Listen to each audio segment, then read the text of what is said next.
Good evening and welcome to Fasten Your Seatbelts, a celebration of poetry from Oaxaca and Kurdistan. My name is Oaxaca and I am the Director of Learning and Engagement at ICALA. This event is part of ICALA's Bookshelf Residency program, where the museum invites independent publishers and booksellers to be in residence on our many bookshelves that are architecturally built into the open welcome areas of our space. Since last November, we've had bookshelf residents Gato Negro Ediciones from Mexico City and Phoneme Media, an imprint of Deep Vellum from Northern California and Texas, respectively. Together, Gato Negro and Phoneme Media have provided a selection of wonderful new and existing titles for the public to discover and purchase. We just wrapped up their concurrent exhibition in our annex space titled Pájaros Invisibles, Birds, Singing Silently, Reflecting Cantando. It featured an installation of a video montage by Phoneme Media and tabloid-sized pages on all of the walls in Gato Negro's signature risograph printing and graphic design style, incorporating texts and images from over 200 of their past publications with translations in over 20 languages. The exhibition, which you can now see in images or actually experience in VR on our website, brings into visual dialogue the publisher's commitment to amplifying a vast range of voices from around the world. Which brings us to tonight's program that continues this commitment with the launch of a new project between Gato Negro co-founder León Muñoz Santini and Phoneme Media founder Shook, a collaborative book series titled Avión. Each is here to discuss this new series, why it is titled Avión, and more. And we are also joined by the preeminent Isthmus Zapotec poet Víctor Terán, who will read poetry in his native tongue. We will be able to understand the Zapotec poem because it will also be read in Spanish and English by León and Shook. We will also be introduced to another poet in the Avión series, Farhad Pirbal, a radical yet under-celebrated genius of Kurdish language. So rather than take time and read the bios of our speakers tonight, we have provided a PDF of their bios, which we're going to insert in the chat. We also have links to other resources mentioned. And for the next hour, we are going to flow between discussion and readings. If you have any questions, please put them in the Q&A box. They can be in English, Spanish, or Zapotec, and we'll address them at the end of the program. We will close this program with a final reading. So thank you for joining us, and let's get started. I'll launch the first question to León and Shook. Why do we need to fasten our seatbelts? Well, I think it gets back to the very title of this series, avión, which means airplane in Spanish, which we took from a book of avant-garde Mexican poetry from the early 1920s by the writer Quintanilla. And our idea was to take readers of Spanish language poetry to places they haven't had access to before. And I think that sensibility combined with Gato Negro's aesthetic is a jolt to literary publishing in Spanish. I hope so.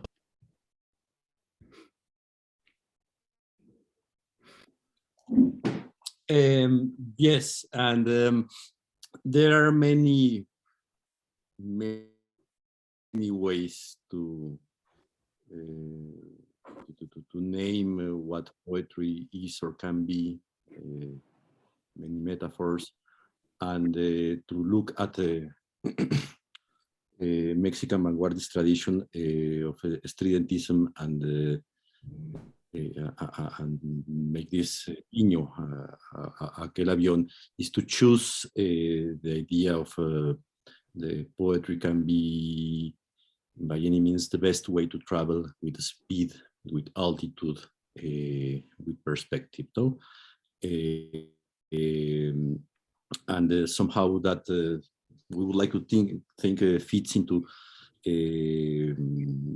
our publishing program or history or genealogy, where publishing with the speed and with accuracy has been a fundamental part of the program, no? And this idea of traveling, of John fits, I think, perfectly, no? Somewhere like that. Yeah. Aska, do you have any more questions, or should we fasten those seatbelts up and hear some Zapotec poetry? I think we should hear some Zapotec poetry, but lead us into it. I will. What we're going to do tonight is a little unconventional, but I'll explain our thinking. We're going to be reading each of these poems in 3 languages: the original Isthmus Zapotec, Victor's translations into Spanish, and my translations into English. But we're not going to read them in that order. And our idea is that by reading the 2 translations before the Zapotec original, our listeners who likely do not speak Zapotec will be able to have some sense of the meaning as they lean into the sonic beauty of Victor's poems. So we'll read first 3 poems and then we'll talk a bit more. Víctor, ¿quiere comenzar leyendo en español Vieteví?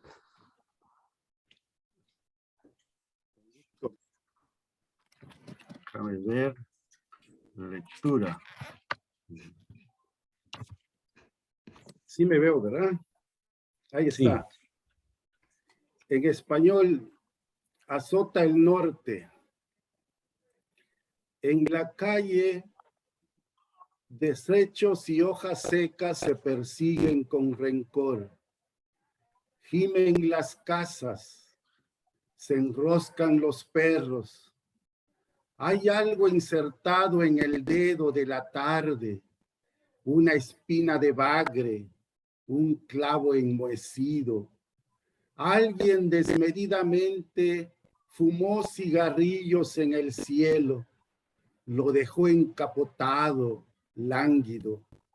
Aquí, a ras de tierra, nadie pudo pasear su sombra. Los vecinos, obligados al refugio, descubren la pobreza de sus casas. Rumor de palmas, alguien por ahí quedó plantado. Hoy el mundo se acordó de tener entrepierna. Súbitamente el pueblo comprende que a veces hay necesidad de cerrar las puertas. ¿Quién puede adivinarme por qué medito sobre esta tarde?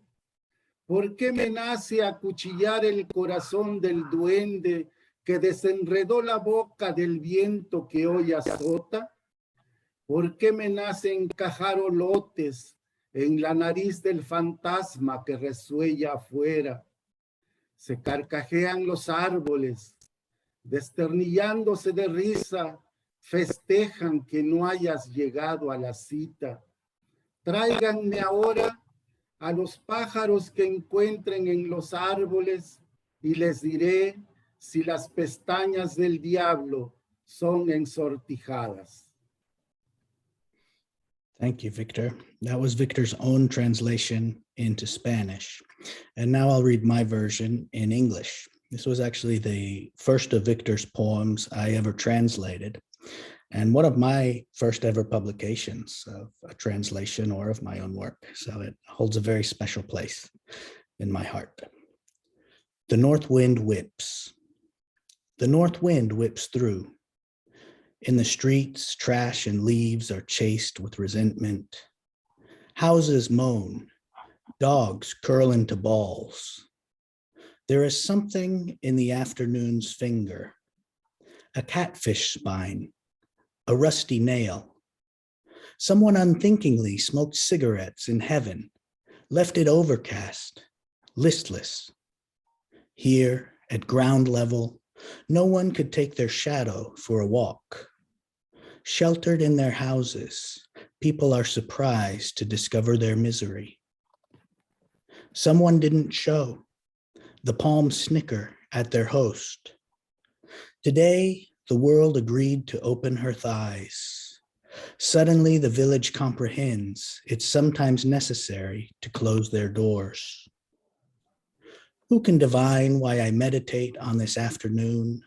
Why is it birthed in me to knife the heart of the spirit who uncovered the mouth of the now whipping wind, to jam corn cobs in the nose of the ghost that pants outside? The trees roar with laughter. They split their sides. They celebrate that you haven't arrived at your appointment. Now bring me the birds you find in the trees, so I can tell them if the devil's eyelashes are curled.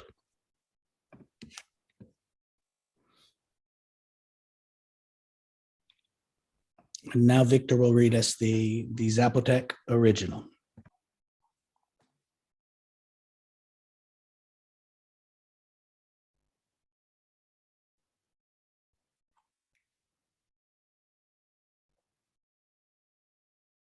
David? Sí, sí lo tienes ahí, el zapoteco. Ah, sí. Sí. Vietevi. Lunes agi chineba quella nanda saka neshiana. Rigube eche kayo. Rido pakushu biku. Da abiti shi jabi kwininawa jidi. Tigi chiguluju. Tigi batini. Nutula gudu bashata ge sagiba bisana ninate. Nagushu. Shagette di girutti ni besa spanda. Girase guyo oraligi. Kuga bashkendasi. Kashiji zingya. La katusha vianata gujittes kunala. Yanachi girabie tenala achila denye. Mala siguna vini nugenda ruse guraligi. Tula nana shinye kasa akka wajidi. Shinye ni sinuagu jigagi balajido wazendo ni bishageru akabidi yanaji. Shinye ni sinuagu jigayana shi bishe kundubirari. Kujiji kayaga. Riabariasaka kujiji kanaru ni bianataria. Latanena anagasi. Girama ni wini runda gijela tuluyaga. Tiga velatu.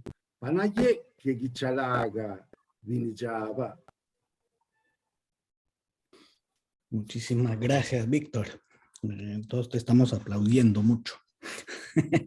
Ahora vamos a seguir con 6 variaciones.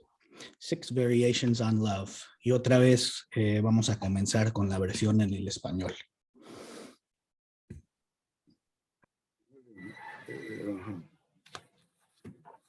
Seis variaciones acerca del amor. El amor viene siendo como un fardo gravoso que no se puede llevar por mucho tiempo sin que uno no termine maldiciendo. El amor es la flama de una vela o el sol que resplandece en el cielo. Vemos que decae, luego se aviva, vemos que parte, otro día regresa. El amor es miel silvestre que emana del árbol, savia del elote desprendido en la madrugada, savia que corre en el íntimo vergel de la mujer. Flor de la higuera es el amor, nagual de la iguana, mano de una diosa, anuncia su presencia en el corazón, mas nunca lo podemos ver. El amor va y viene como la noche, el que no vuelve, huye robándonos trozos del alma, El que viene llega a saquear el corazón sobrante. El amor florece sin desvelo como las enfermedades. No entiende de razones como la muerte. 6 variations on love. Love comes along like an onerous bundle that cannot be carried for long without ending in cursing. Love comes along like a candle flame or like the sun that shines in the sky. We watch it falter, then flare. We watch its birth to return another day. Love is wild honey that seeps from a tree, sap of tender maize cob, generous at dawn, sap flowing from the intimate orchard of a woman. The flower of the fig tree is love, the iguana trickster or hand of a goddess. It announces its presence to the heart, but we never see it. Love comes and goes like the night. When it goes, it flees with bits of the soul. When it comes, it ransacks what's left of the heart. Love blooms without losing sleep, like illnesses. It doesn't understand worries, like death. León Zapoteco. Shoparilla Rui Shinga Gendaranashi. Gendaranashi Sedayaka Sikatishi Shanana. Nikisanda Guabi Nishachi. Nekiki Vadi Rayan. Gendaranashi Sedayaka Sikatilu Chibelle Ruagiri. Sikagubi Jariwin Nigiba. Sadu Yanusiyui. Mala Sigibani. Sadu Yanusie Nesabigetta.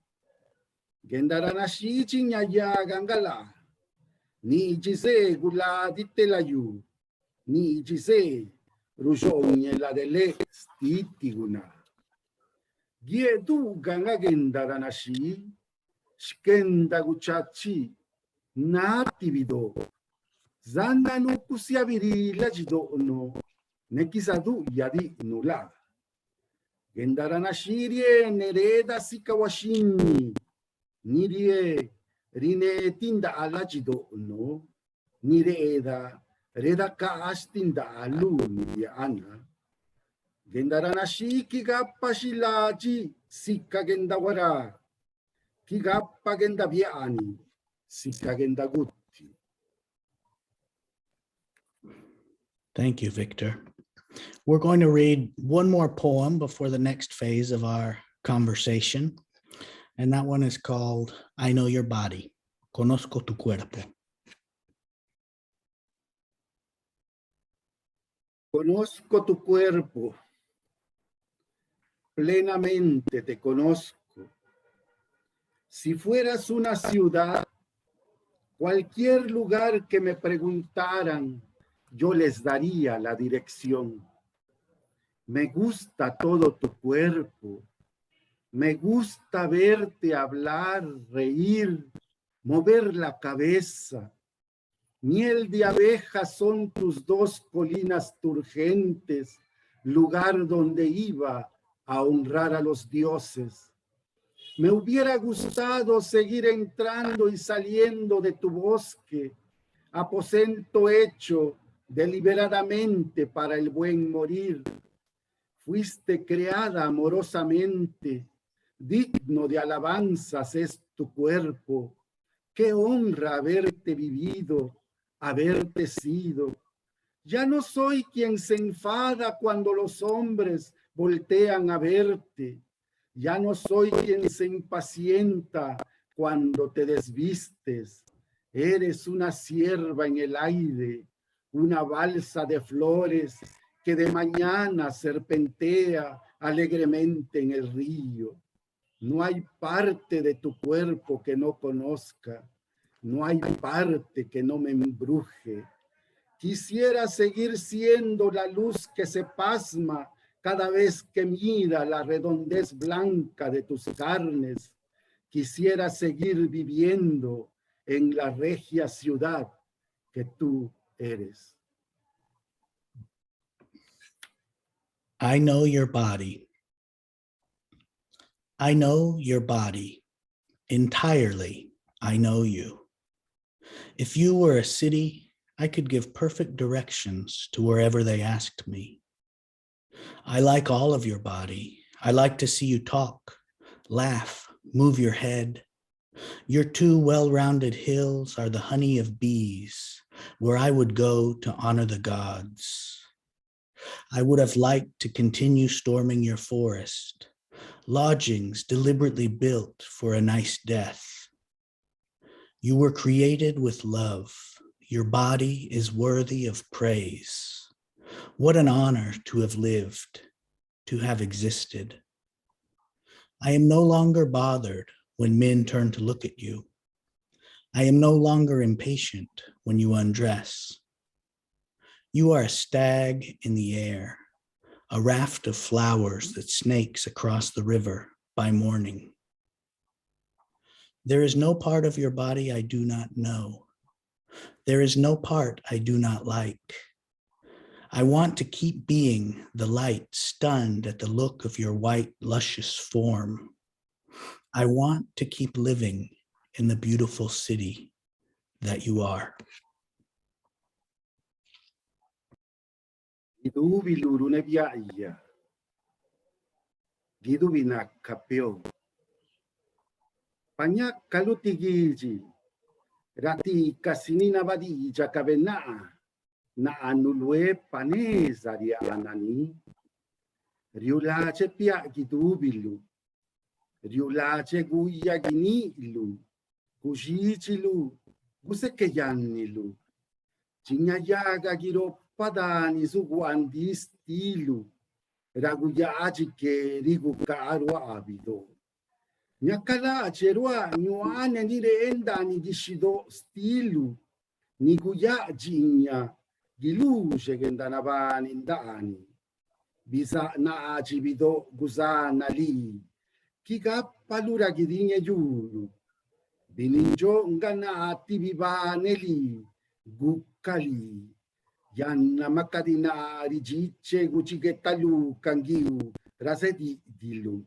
Makadina rakalu wakwelulari. Tiviginya lubingali. Tibalaga gie. Sigite yechelugi gutisiado. Kabatili no kinyunebiaya. No kinyulace. Panyanda sinya karwa. Bia anirushelerwa ruya kanduni yushido kichi belaja nalu. Panyanda sini besarwa da anigi jisikaru nina kalu. Beautiful. Thank you so much, Victor. There's some really exciting news. The ICA has copies of both the Isthmus Zapotec Spanish and Isthmus Zapotec English versions of Victor's new book, which means that one of you could actually be the first human in the entire universe to purchase it if you visit their website quickly. I told Victor that I was going to ask him an initial question for this section, which is really about the Avión series. And Victor is our first author, but he's also a celebrated translator in his own right. As you guys just heard, he has translated his own work into Spanish, originally by necessity, because there weren't any literary translators at that time from the Isthmus Zapotec.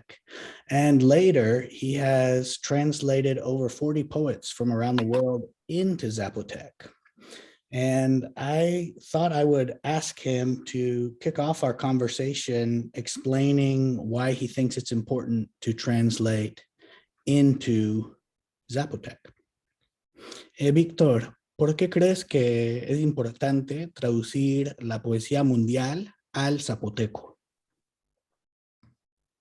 Eh, Hace 3 años publiqué un libro con título 40 poetas del mundo traducidos al zapoteco. About Perdón, sí. About 3 years ago, I published an anthology of my translations called 40 Poets from Around the World. Comencé a traducir los poemas que más me gustaban de la lectura de los escritores del mundo que yo iba encontrando y leyendo. I began the project by translating the poems that meant the most to me, that I most liked, that I encountered in my readings of world literature. Porque me interesaba escuchar aquellos versos fantásticos en mi lengua. Because I was interested in what it would sound like to hear those fantastic lines in my own language.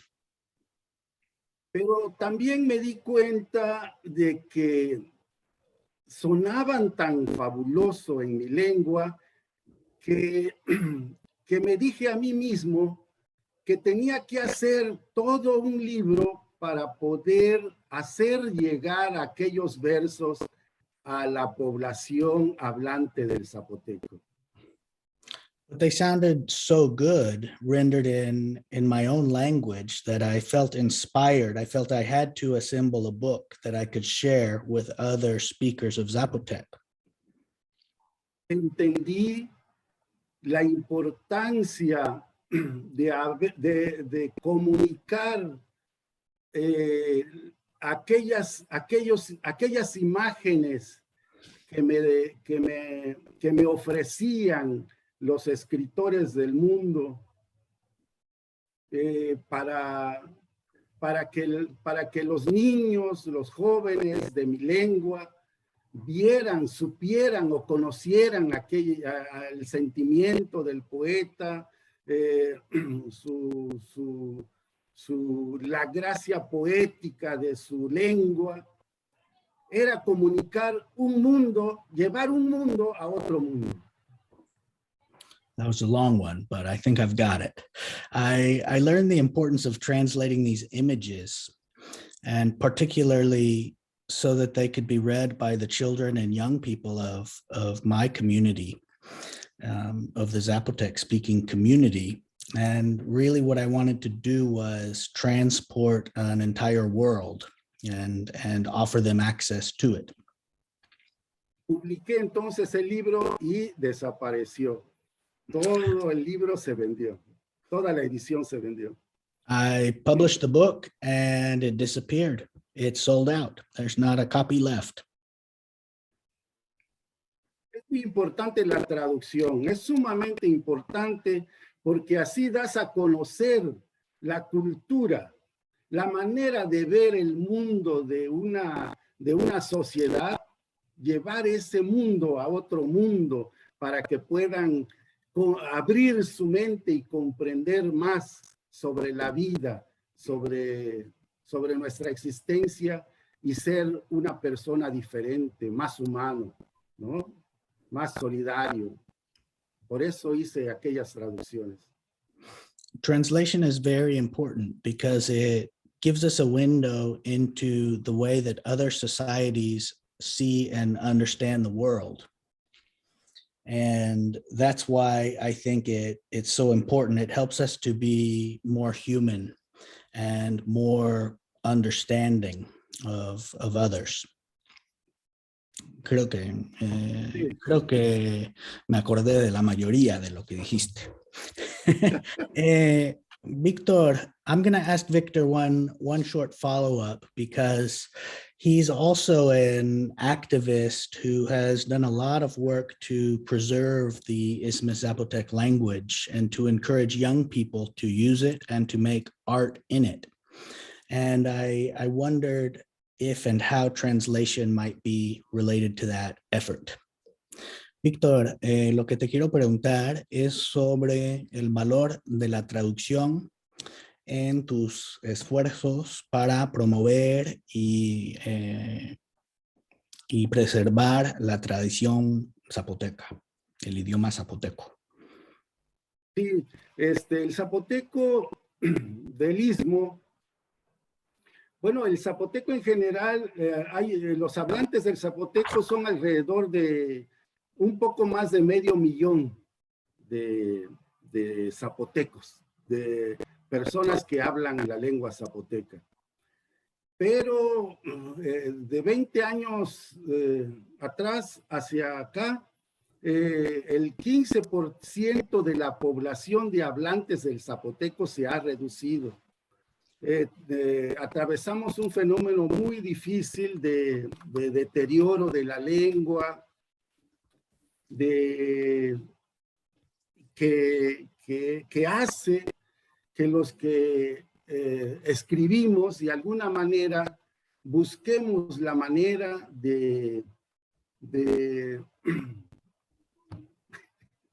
busquemos la manera de revivir, de revitalizar, de hacer permanecer nuestra lengua para que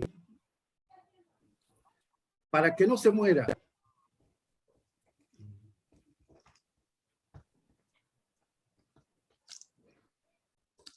Victor says that today there are about 500,000 speakers of Zapotec across dialects, and that's down about 15% from 2 decades ago, in the early 2000s, which is a pretty rapid decline.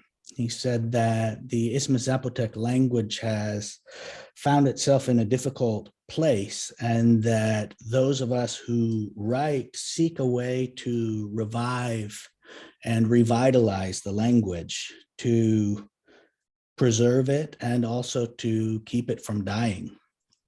¿Sí?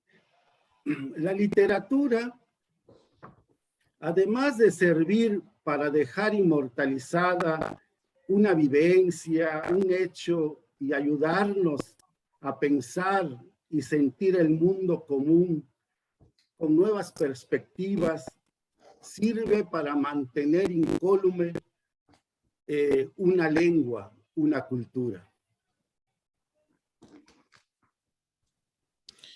Literature, besides immortalizing a life, an event, a fact, helps us to experience the world through different perspectives, and also helps us shore up and keep alive a language and culture. De ahí la importancia de los escritores en lenguas indígenas, porque dan vida a su lengua y cultura a través de la recreación del lenguaje, recuperando y reviviendo palabras antiguas, recreando y renovando las palabras existentes, creando nuevas palabras, es decir, salvando la lengua del empobrecimiento y desaparición.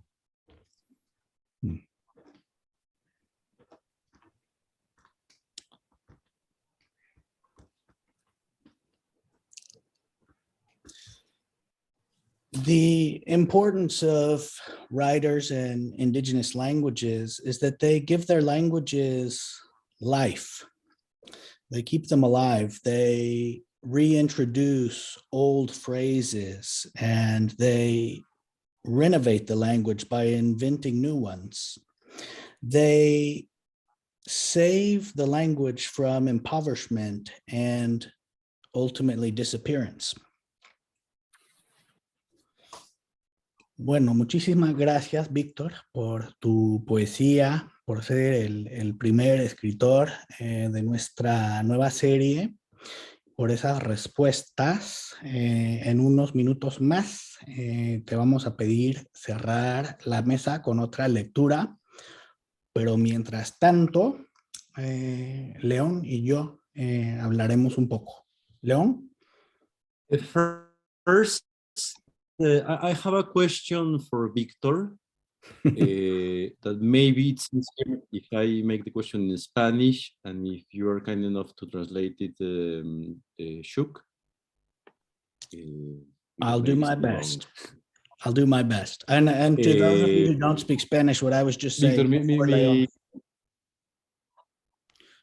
Sorry, Leon. I was just going to explain to those who don't understand Spanish that I was just explaining that Victor would be back to read a final poem after our conversation, but that Leon and I were going to be talking more broadly about the Avión series after Leon's next question.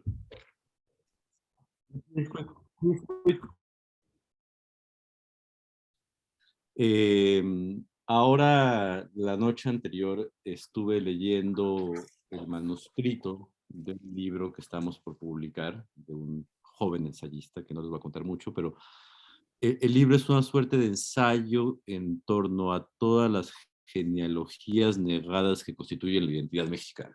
Se llama Bosque de Cantares, por Guillermo García Pérez. Pero bueno, en un momento menciona, hablando del celtal, de la lengua celtal, que se habla sobre todo en Chiapas, que la palabra que se utiliza, el término celtal para decir palabra, para decir lenguaje, para decir diálogo, es sinónimo de celtal de la palabra que se usa para decir conflicto y para decir, disputa, que eso es contrario a la tradición occidental, donde generalmente la palabra es lo contrario al conflicto, es la manera de resolverlo. Y de una manera u otra también la poesía es entendida, o la lírica es como una manera de desandar un conflicto. Una pregunta que viene desde mi supina ignorancia es si en la tradición zapoteca es algo parecido, y si en esa medida la función de la poesía también es diferente, y si en esa medida el decir las cosas en forma poética en lengua zapoteca cumple un rol diferente, y también si en esa medida hay el solo hecho de entonar, de decir cosas en zapoteco, de traducir toda esa la gran tradición occidental que no se había dicho en zapoteco, tiene una condición diferente. No sé si es una pregunta muy amplia, Víctor, pero ayer me quedé mucho pensando en eso. Sí, hay una... A ver, Víctor, voy a traducir la pregunta, o Bueno. las 20 preguntas. So Leon's question, he said, I was reading a manuscript last night by a young poet that I'm about to publish that was basically a genealogy of Mexican literature, in which at one point he referred to the Tzeltal language, which is primarily spoken in Chiapas. And he said that their word for word or dialogue is the same word they use for conflict. That's the most direct translation. And in some ways that seems to Leon like an opposite vision of the typical Western perspective, where the word is supposed to be some form of coming together.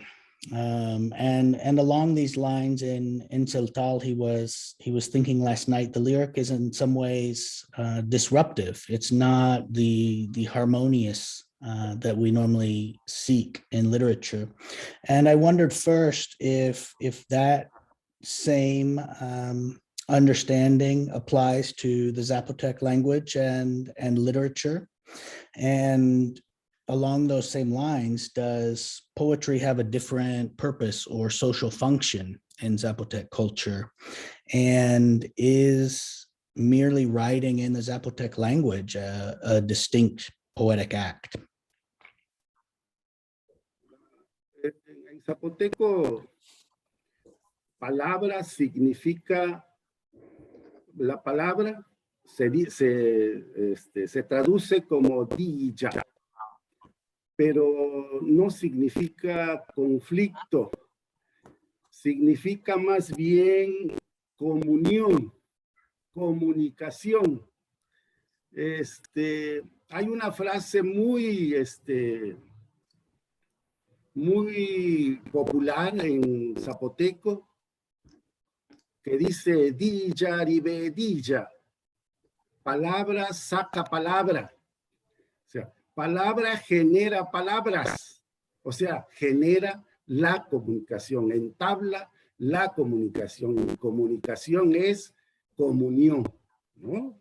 Es congregación, no dispersa, ¿no? O sea, el conflicto dispersa, ¿no?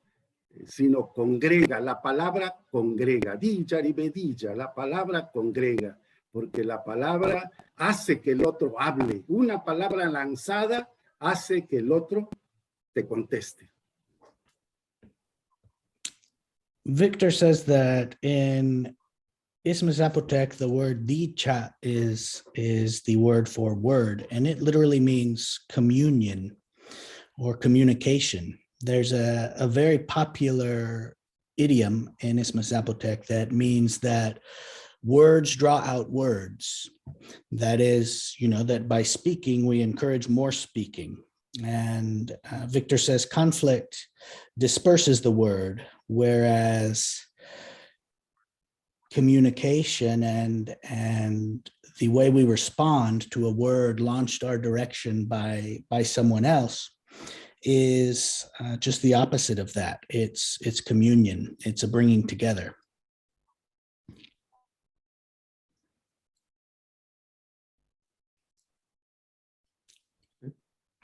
León? Are you satisfied, León? Yes, thank you, Victor. But maybe possibly this exchange is a creative way of conflict. And I suspect that's a conversation we could carry on for many years. It is a very interesting question. And it's a very interesting question how the indigenous language literatures of Mexico fit into that canon, to that genealogy you're talking about, León, and to how they have historically been excluded for the most part, which is something that brings me back to this series and to the reason it felt important to us to launch a series of literature in translation into Spanish with one of Mexico's great literary languages that is frankly too little known, both in Spanish as in English. Yeah. Obviously,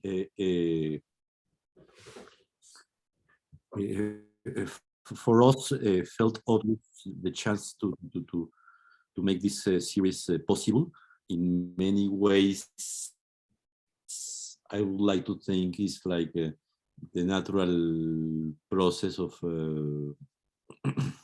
maturization of the matureness of our project, on this understanding that somehow publishing has been the prime way to make visible things, no, and to provide legitimacy to voices, but also has been historically, in particular in a country like Mexico, a prime way to hide and to deny the voices, no? The lack of tradition of written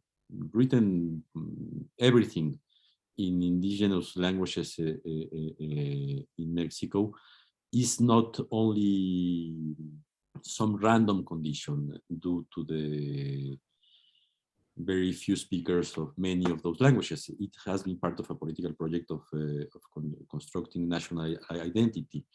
And that's why, and that's the size of the loss that we have witnesses and somehow being perpetrators of the so many voices, stories,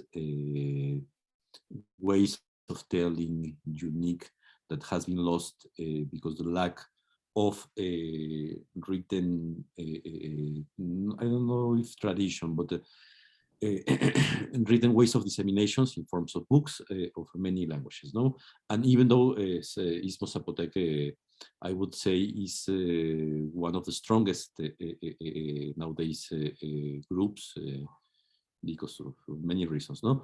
But however, the thing is that for us it was a very obvious step to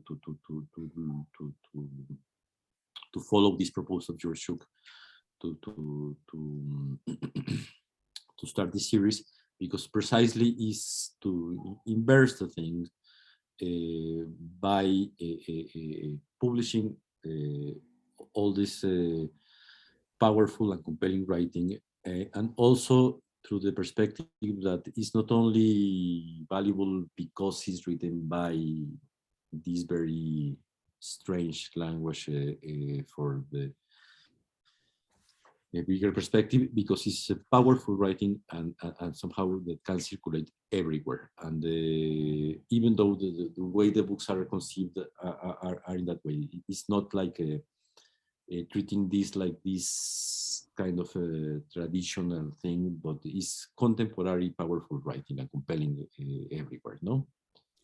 Yes, and I think that the selection of books is such. I mean, the conversation between these poets, which you frankly might not expect, is an important part of the series too. And I think, as you were suggesting, Leon, is proof that, you know, these poets are really world poets. They're, you know, we're not just publishing, you know, picking writers who write in exotic languages or fetishizing the endangerment of Isthmus Zapotec, for example. But Victor's work is in conversation with our next two books, one of which is the book by Farhad Pirbal that Aska mentioned, which is called Refugiado número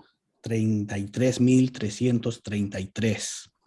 And I noticed that one of that book's translators, J.R. Homer, is actually here, which means he's up very early in Kurdistan and might be our most distant current viewer. But that book, which, you know, is by a Kurdish poet who is about Victor's same age, who has been oppressed because of his language and culture, just as Victor has, but in a very different context. Those books, I think, are incredibly different, but they're in conversation. And the other forthcoming books in this series, which include translations into Spanish of Icelandic poetry, of poetry from a number of places, Democratic Republic of the Congo is another book we have our eye on, is from there. I think the dialogue between these books that emerges is going to be really exciting, and I'm really interested to see how it continues to build over the coming years. Leon, I had a question for you, and thank you, GR. He said he did not sleep so he could be here. We appreciate it. I have a question for Leon, but I believe we have about 10 minutes left. Is that right, Aska? And Victor and I want to close with this poem. So before I ask Leon my next question, does anyone from our audience have any questions?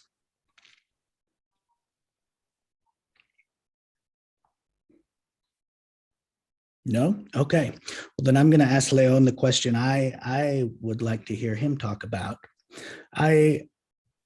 One of the things that I've always loved about Gato Negro's books is how they defy simple categorization. Often they inhabit this kind of liminal space between art books and literature. And I wondered, Leon, if you could talk a bit about that balance, whether that was something that just emerged naturally because of who you and Andrea are, or whether that's something you've been intentional about developing and maintaining. And as a kind of follow-up to that question, I wonder how you see this new series of poetry in translation fitting into the larger publishing program and vision you have for Gato Negro. Mm. Well, I think this has been very organic, more related with very concrete conditions of how we can operate and publish things, and somehow learning to take advantage of these conditions and limitations, and somehow trying to find this sweet spot where make possible which in any other publishing format or model would be possible, no?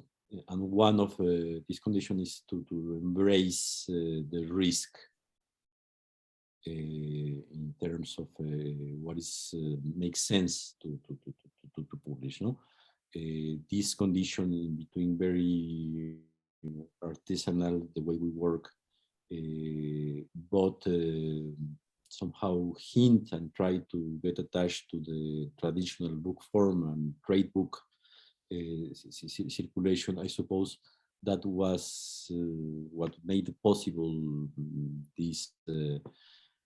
this catalog and this reunion of different voices and intentions, no? And in that sense, that's why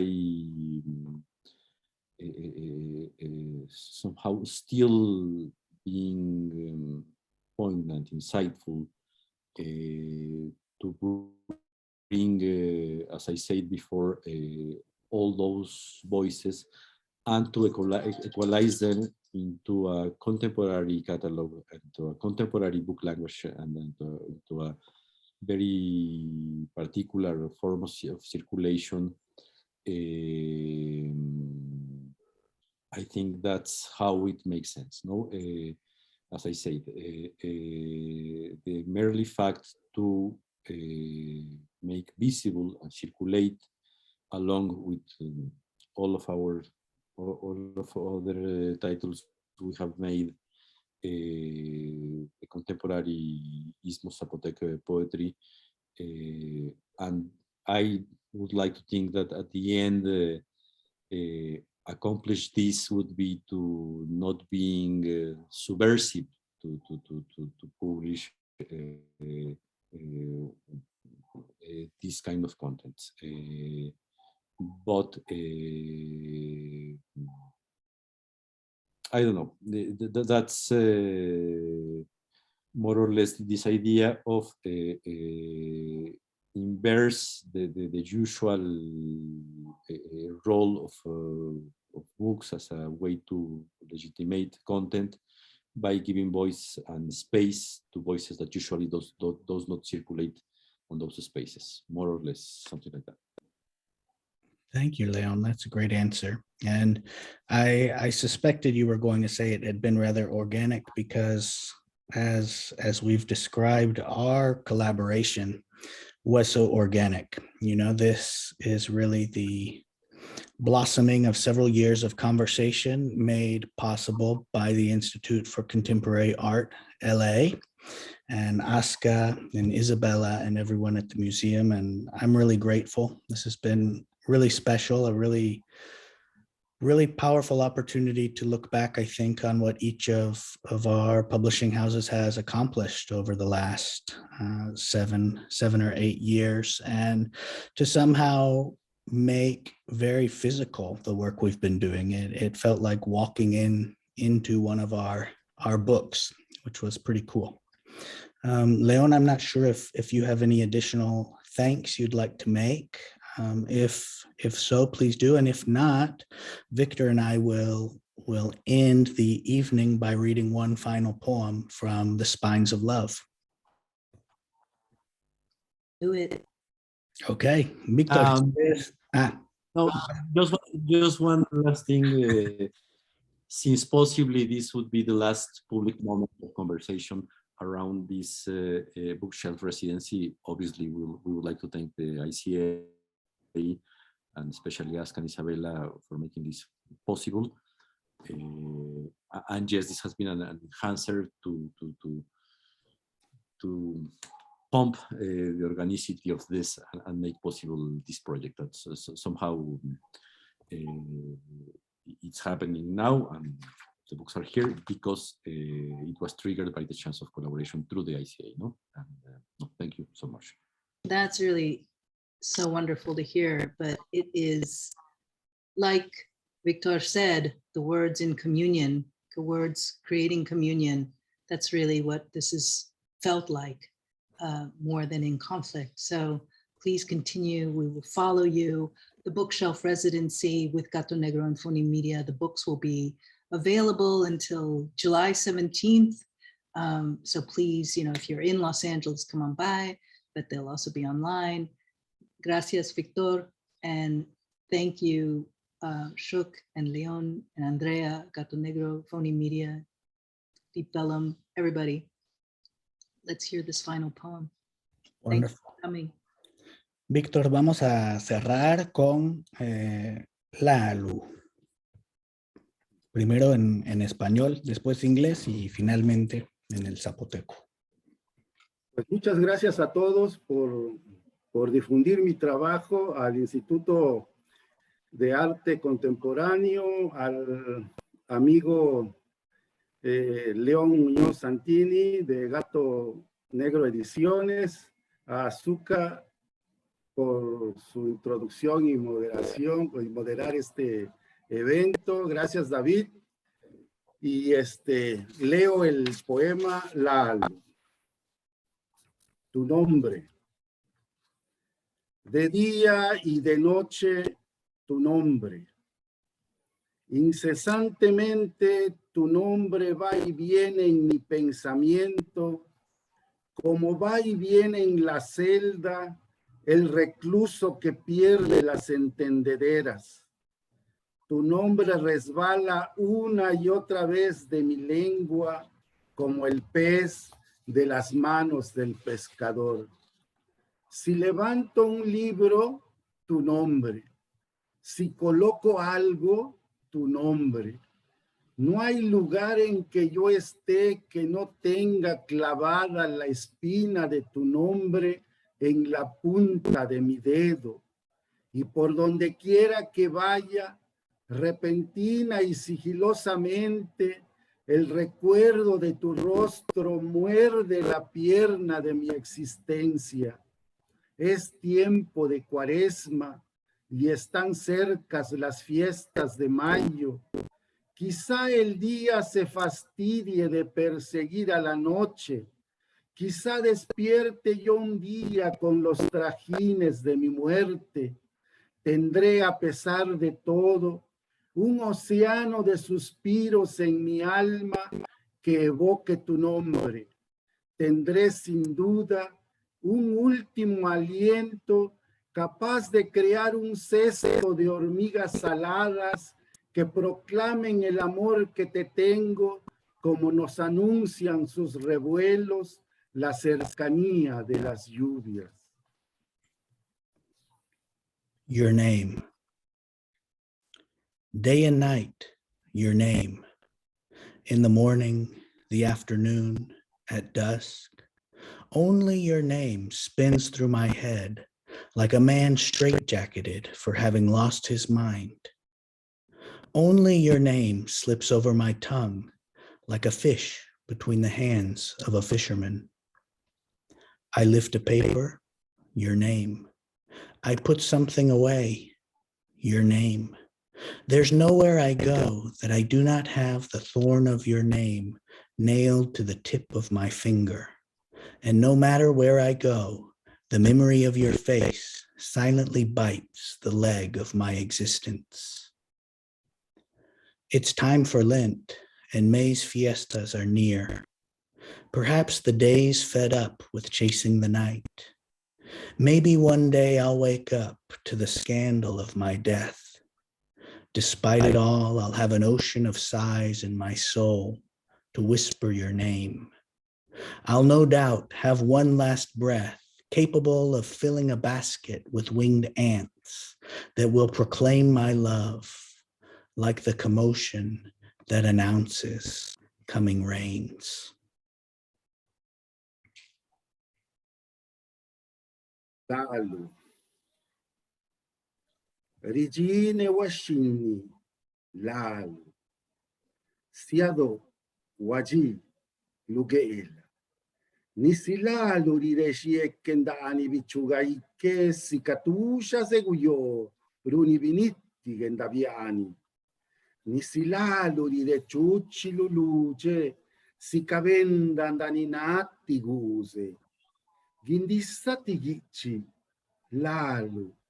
Qualche tijija, Lalo. Kabatinalo nuaka di Davide Cilalo, ike biquininaya. Neratica si sedide, mala sigolana, gendarietena gilulu, nies gendanavane. Mayanna ganavana, ne wice mappe casagigi.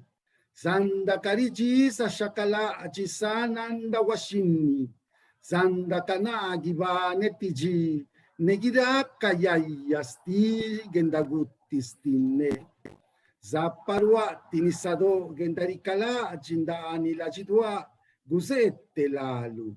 Zapparua ne castugiwini vi, gusayaniati giumisuvi dicea, gusitinala gili gendaranascistine, siccarusietena gilanu, nescendaiaia, gi masedagignashi, nissagie.